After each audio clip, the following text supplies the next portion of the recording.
Hello and welcome to another study session with Study with Sree. My name is Sree. So today I'm going to be covering electricity from grade 10 NCERT syllabus. Now, first of all, what is electric charge? Now, electric charge is something which is very simple. It can be positive, negative, or zero. It is inherently possessed by all atoms in the protons, electrons, and electrons. Now, a very important thing is that there is something called the conservation of charge, which states that total charge in an isolated system is always conserved. So we cannot make any new charges, or we cannot even destroy any charge.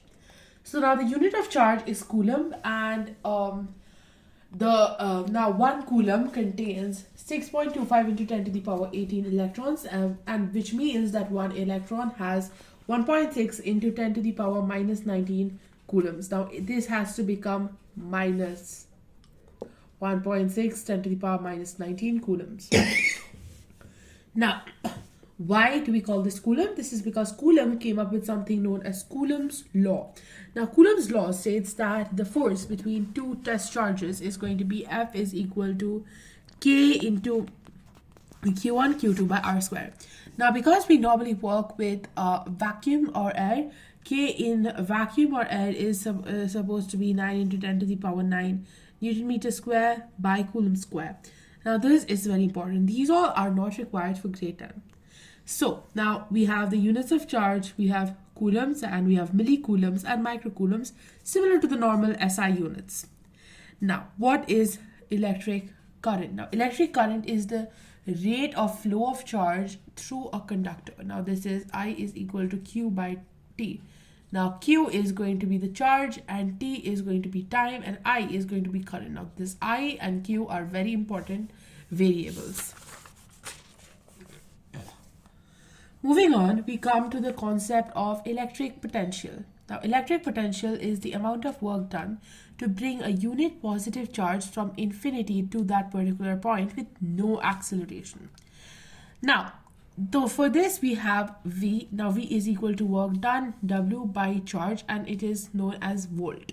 Now, volt is also very important, and V is also very important. It will be coming in most of our equations. Now, potential, this is potential difference. So when we say this particular battery has a higher potential than the bulb, and the electricity is going to flow from the bulb to the battery, that time we are only talking about potential difference. Now, I think circuit diagrams, these are very easy. We have electric cell, a combination of cells is going to be like this. A switch, this is closed and this is open. Now, please do not make this mistake that you mix up open and closed. Then we have a wire joint where there are two wires, but normally people forget this. Now we have wires crossing without joining, which means they overlap each other but they do not connect. We even have electric bulbs. This is more commonly used. Then we have a resistor.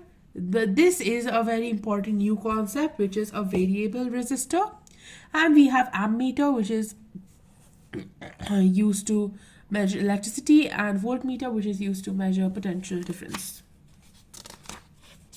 Moving on, we come to Ohm's law. This is very important. Now, Ohm, as we know, is the unit for resistance.